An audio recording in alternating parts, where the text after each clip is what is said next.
Hello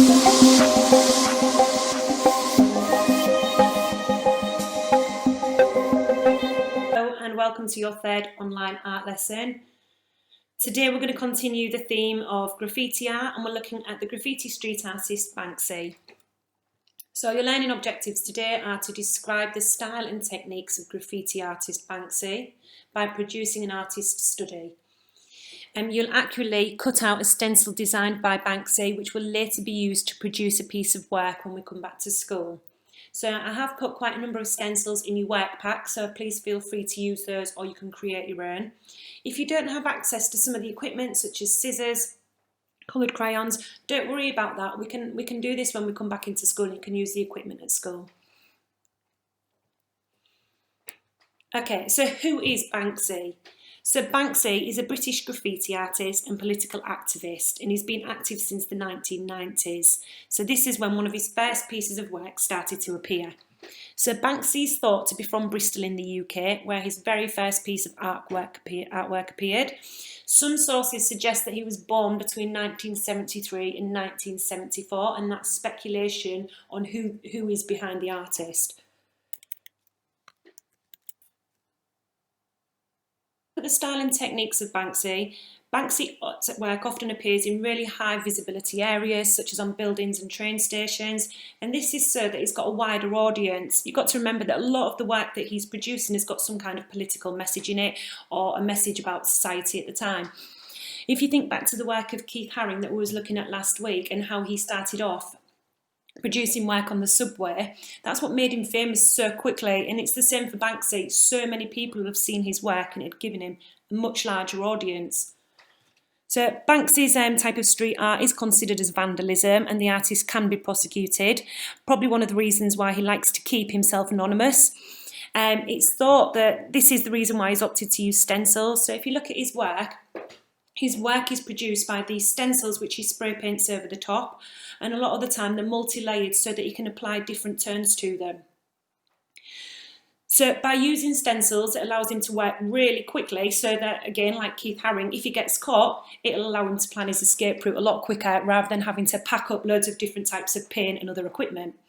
So the stencils, like I've mentioned, are multi-layered and these are often computer generated. So him or a team of people that work for him will design these on computers and then have these printed off. Okay, so some of the themes around Banksy's work are often related to war, politics, suffering and society, and lots of current affairs that are going on at the time. So he generally uses dark humour to try and get across important messages. So a couple of pieces of work that are really significant to me at the moment.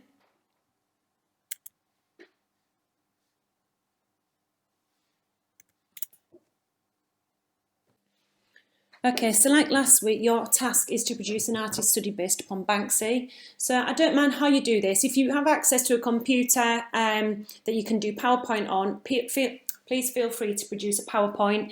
If you're going to do that though, make sure you use loads of images, okay? And then you can talk about the artworks that you're looking at. So some of the key information that you need to remember to include is who is the artist, so who is Banksy, where is he from, how long has he been active. So you can also include why he remains anonymous on there.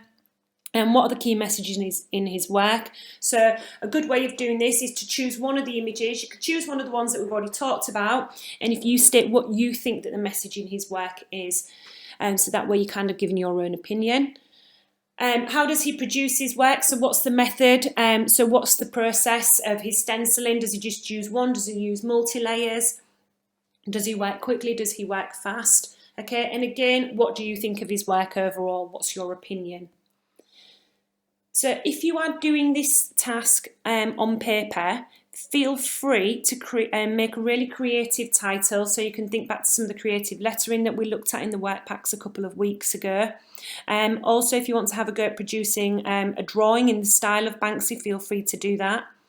Also in your work packs, I've included some stencils. So if you have access to other equipment, such as paints and coloured pencils, feel free to do the stenciling activity. So basically you're cutting out as accurately as possible the black areas on the stencil. because that's the bit that you want to keep, okay? So stenciling allows you to create an image really quickly, and stenciling is a form of printing technique. Okay, and then to apply the colour, you put your stencil over a layer of paper. So then, well, you can do it over paper, you can do it on plastic card. So then you can either use ink or paint, and this is applied to the surface through the open spaces. So you can see the example on here. Okay, and you can either do this with a sponge or you can do it with a paintbrush, and it's called like a stippling effect. So you're literally just dabbing the paint onto it. Okay, so as I say, if you do have access to this equipment, please feel free to send in pictures of your work to our Instagram account so we can have a look at that and again celebrate some of the really good work that people are doing at home and the progress that you're making. And finally, I'm going to leave the artist study questions on the screen here for you. Feel free to go back through some of the other slides that we've looked at, and I look forward to speaking to you next week. Take care. Thank you.